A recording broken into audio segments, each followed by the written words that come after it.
Hello, Indra Kumar Verma, Assistant Professor in Biyani Group of Colleges. Today my topic is Karl Marx concept class and class struggle, वर्ग और वर्ग संघर्ष की अवधारणा। Karl Marx मूलतः Germany के प्रेशिया नगर के राइन प्रांत के ये एक संघर्षवादी समाजशास्त्री थे। इन्होंने अनेक पुस्तकें लिखी जिसमें कम्युनिस्ट मैनिफेस्टो, जर्मन आइडियोलॉजी आदि पुस्तकें हैं। ये इन्होंने मुख्य रूप से वर्ग और वर्ग संघर्ष की अवधारणा, अतिरिक्त मूल्य का संघर्ष का सिद्धांत, ऐतिहासिक भौतिकवाद आदि सिद्धांत दिए। उनमें से एक सिद्धांत कार्ल मार्क्स का है वर्ग और वर्ग संघर्ष का सिद्धांत। इसकी परिभाषा अलग अलग विद्वानों ने अलग अलग दी है। इसकी परिभाषा में हम सबसे पहले देखते हैं कि वर्ग क्या है। वर्ग की परिभाषा औबर्ट ने दी है। वर्ग व्यक्तियों का एक ऐसा समूह है जिसे ऐसा व्यक्तियों का समूह है जिन्हें उनके समान व्यक्तियों से अलग व्यक्तियों से पृथक किया जा सके। दूसरी परिभाषा मैकाइवर और पेज ने दी, यानी इसमें इन्होंने बताया कि एक समान परिस्थिति वाले व्यक्तियों का समूह ही व्यक्तियों का एक वर्ग कहलाता है। अर्थात जिनकी सामाजिक परिस्थिति समान होती है उसे हम वर्ग कहते हैं। जैसे विद्यार्थियों का ग्रुप है, उनकी सामाजिक परिस्थिति जब समान होगी तो उसे वर्ग कहा जाएगा। इसी प्रकार से डॉक्टरों का एक समूह है, उसे भी हम वर्ग कहेंगे क्योंकि उनकी सामाजिक परिस्थिति भी समान है। एक प्रोफेसर का समूह है, उसे भी हम सामाजिक वर्ग कह सकते हैं। अर्थात जिनकी सामाजिक परिस्थिति समान है उन्हें हम वर्ग की कंसेप्ट में या अवधारणा में सम्मिलित कर सकते हैं।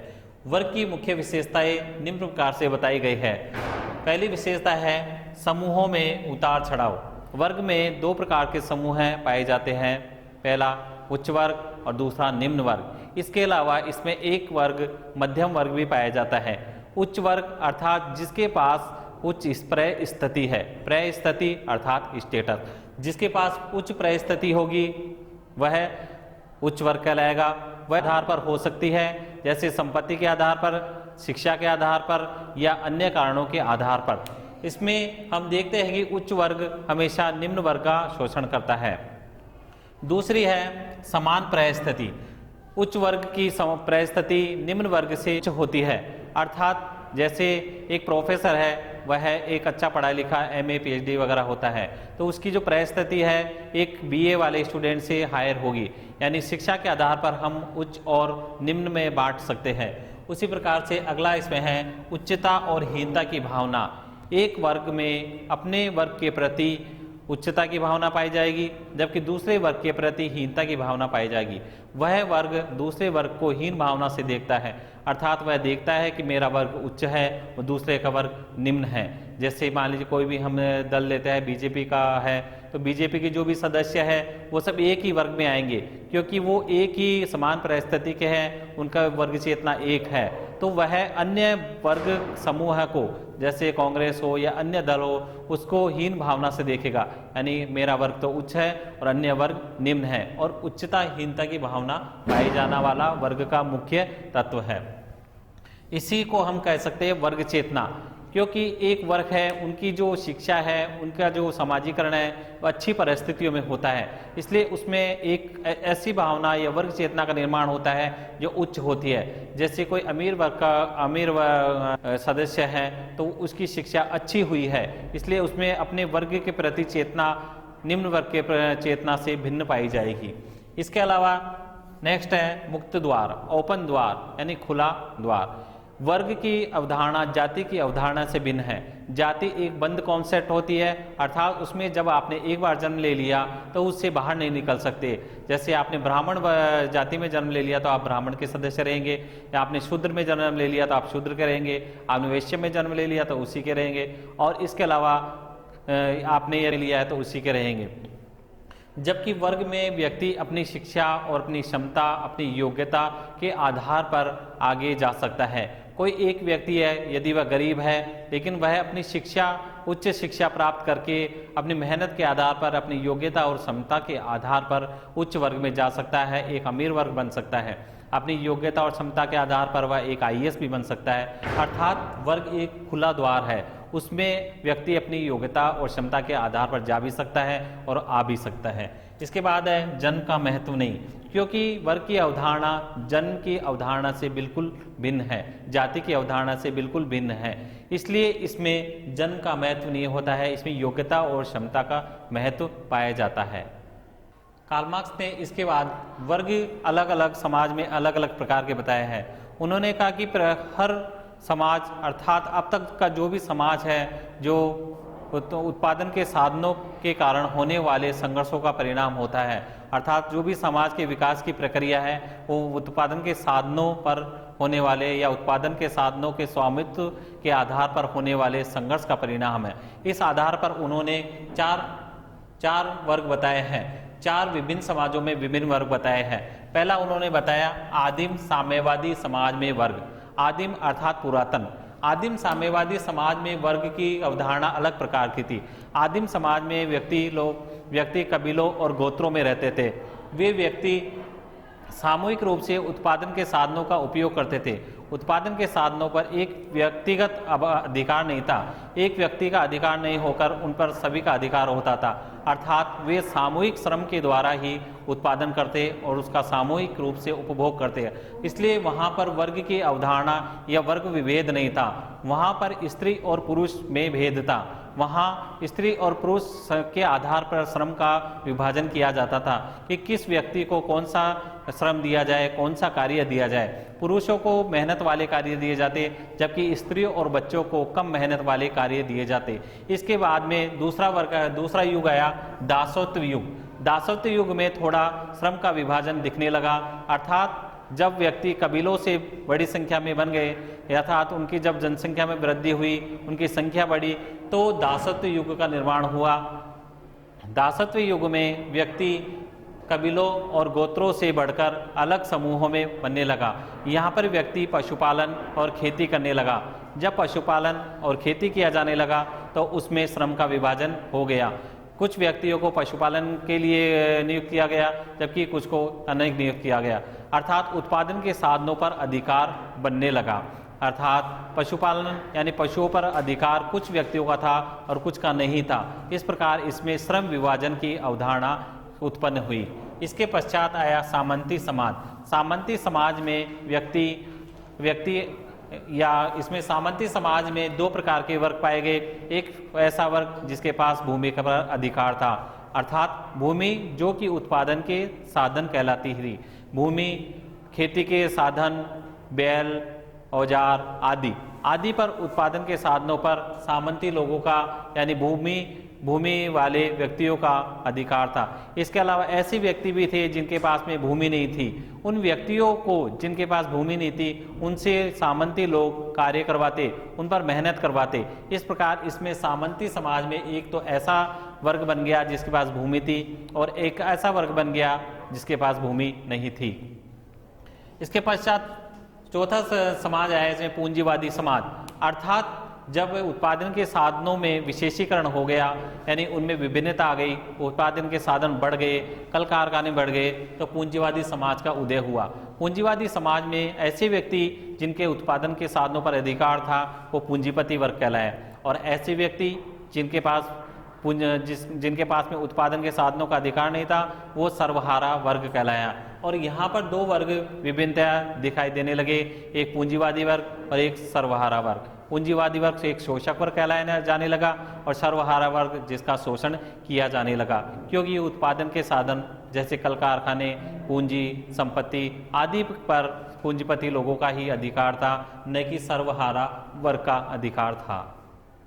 कार्ल मार्क्स ने कहा कि अब तक के जो भी समाजों का इतिहास है वर्ग संघर्ष के परिणामों का इतिहास है, अर्थात वर्ग के बीच में होने वाले संघर्षों के कारण ही समाज का विकास हुआ।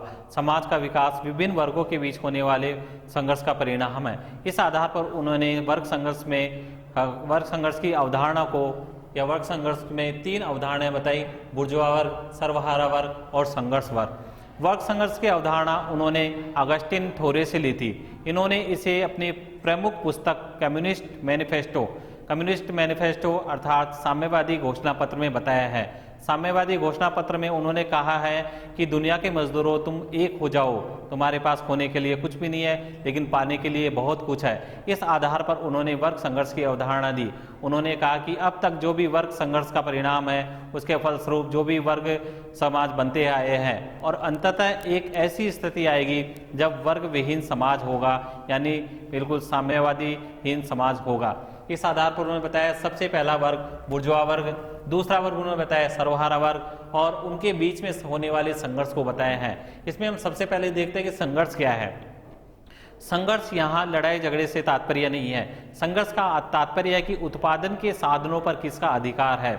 जिस व्यक्ति के पास या जिनके पास उत्पादन के साधनों का अधिकार होता है वो उन व्यक्तियों से संघर्ष करते हैं जिनके बीच उत्पादन के साधन नहीं होते हैं। अर्थात उत्पादन साधन वाले व्यक्ति और उत्पादन साधन विहीन व्यक्तियों के बीच हमेशा संघर्ष पाया जाता है।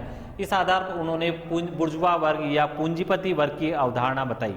पूंजीपति वर्ग अर्थात उन्होंने बुर्जुआ वर्ग ऐसे वर्ग को बताया है जिनका संपत्ति पर उत्पादन के साधनों पर अधिकार होता है। अर्थात वो ही व्यक्ति निर्धारित करते हैं कि क्रय विक्रय कैसा किया जाए, उपभोग कैसा किया जाए, मुनाफा कैसा किया जाए। उत्पादन की पूरी प्रक्रिया उनके हाथों में होती है, अर्थात वे ही मुनाफा वगैरह सभी का उपयोग करते हैं। दूसरा वर्ग कहलाता है सर्वहारा वर्ग या निम्न वर्ग। निम्न वर्ग के पास उत्पादन के साधन नहीं होते हैं, अर्थात वह भूमिहीन, औजारहीन, खेतीहीन व्यक्ति होता है। इनके पास उत्पादन के साधन नहीं होते हैं, अर्थात यह शोषित वर्ग कहलाता है। इस आधार पर यह शोषित वर्ग या सर्वहारा वर्ग कहलाया। एक वर्ग हो गया शोषक वर्ग या बुर्जुआ वर्ग या पूंजीपति वर्ग।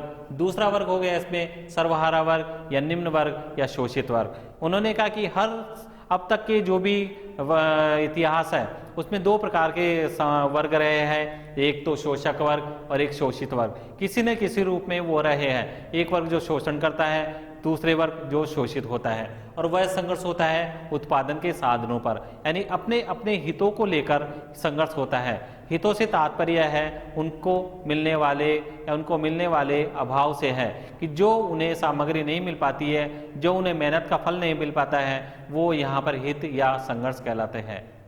कार्ल मार्क्स ने जो वर्ग संघर्ष की अवधारणा दी है वह मुख्यतः आर्थिक आधार पर दी है, अर्थात उन्होंने उत्पादन के साधनों पर बताया है। उन्होंने बताया है कि उत्पादन के साधनों पर ही वर्ग के बीच संघर्ष पाया जाता है। उन्होंने बताया कि एक वर्ग शोषक होता है और एक शोषित वर्ग होता है। इसकी आलोचना अनेक विद्वानों ने की है। उनकी आलोचनाओं में हम पहला देखते हैं सहयोग अधिक, अर्थात इसकी आलोचना करने वाले विद्वानों ने बताया है कि सहयोग भी समाज में पाया जाता है। यह जरूरी नहीं है कि हमेशा समाज में संघर्ष ही हो, जो कि कार्ल मार्क्स ने बताया है, क्योंकि सहयोग के बिना या संघर्ष के बिना दोनों एक दूसरे के पर्याय हैं। दोनों के बिना समाज नहीं चल सकता। यदि समाज में संघर्ष है तो समाज में सहयोग भी होगा। इसलिए उनकी यह वर्ग संघर्ष की अवधारणा दूसरे विद्वानों के अनुसार गलत है, सिद्ध है। इसके अलावा दूसरा उन्होंने बताया केवल दो वर्ग। कार्ल मार्क्स ने दो ही वर्ग बताए हैं कि अब तक उन्होंने बताया है कि अब तक के जो भी इतिहासों में वर्ग पाए जाते हैं वे दो वर्ग हैं, एक शोषक एक शोषित। जबकि विद्वान बताते हैं कि दो ही वर्ग नहीं हैं, एक वर्ग मध्यम वर्ग भी पाया जाता है। उच्च वर्ग और निम्न वर्ग के अलावा एक मध्यम वर्ग भी पाए जाते हैं, जैसे कि प्रोफेसर या इसके समतुल्य। इसके साथ इसमें तीसरा पॉइंट आता है सामाजिक और आर्थिक वर्ग एक ही। कार्ल मार्क्स ने अपने जो भी सिद्धांत है यानी वर्ग संघर्ष के सिद्धांत में केवल आर्थिक आधार को ही मुख्य रूप से बताया है, आर्थिक तत्व को ही उन्होंने लिया है। इसी आधार पर उन्होंने एक कंसेप्ट भी दी थी आर्थिक निर्धारणवाद की अवधारणा, यानी अब तक जो भी निर्धारित करता है वो आर्थिक आधार ही निर्धारित करता है, आर्थिक आधार ही समाज को निर्धारित करता है। इसके आलोचना करने वाले विद्वानों ने बताया कि समाज में सामाजिक तत्व भी पाया जाता है, जबकि कार्ल मार्क्स ने सामाजिक और आर्थिक वर्ग और आर्थिक तत्व को एक ही मान लिया है। इसके पश्चात फोर्थ पॉइंट है इसमें कि श्रमिक वर्ग के द्वारा ही नहीं पाई जाती। और कार्ल मार्क्स ने बताया कि कि श्रमिक जिनका कि शोषण होता है उनके द्वारा ही क्रांति पाई जाती है। उन्होंने बताया भी था कि दुनिया के मजदूरों एक हो जाओ, तुम्हारे पास खोने के लिए कुछ नहीं है। अर्थात क्रांति हड़ताल, तोड़फोड़ या अपने हितों को लेकर संघर्ष केवल श्रमिक वर्ग में पाया जाता है। लेकिन हम इसकी आलोचना करने वाले विद्वानों ने कहा है कि पूंजीपति वर्ग ही एक ऐसा वर्ग है जो कि समाज को बदलने में मुख्य भूमिका निभाता है। इसमें पूंजीपति वर्ग को बिल्कुल नगण्य कर दिया है। कार्ल मार्क्स ने पूंजीपति वर्ग को नहीं बताया है। इसके पश्चात आता है कि समस्त इतिहास वर्ग संघर्ष का परिणाम बताया है। कार्ल मार्क्स ने कहा कि अब तक के जो भी परिणाम है, जो भी इतिहास है, जो भी समाज का विकास है, वह वर्ग संघर्ष का ही परिणाम है। जबकि इसकी आलोचना करने वाले विद्वानों ने कहा है कि प्रथम विश्व युद्ध और द्वितीय विश्व युद्ध दो वर्गों के बीच होने वाले संघर्ष नहीं था, वह दो राष्ट्रों के बीच होने वाला संघर्ष था। दो राष्ट्रों के बीच होने वाले संघर्ष के परिणाम स्वरूप भी समाज बदला है, समाज में विकास आया है, समाज में प्रगति आई है। इस प्रकार कार्ल मार्क्स ने सामाजिक वर्ग की अवधारणा बताई और अन्य विद्वानों ने उनकी अवधारणाओं की आलोचना की है। Thank you.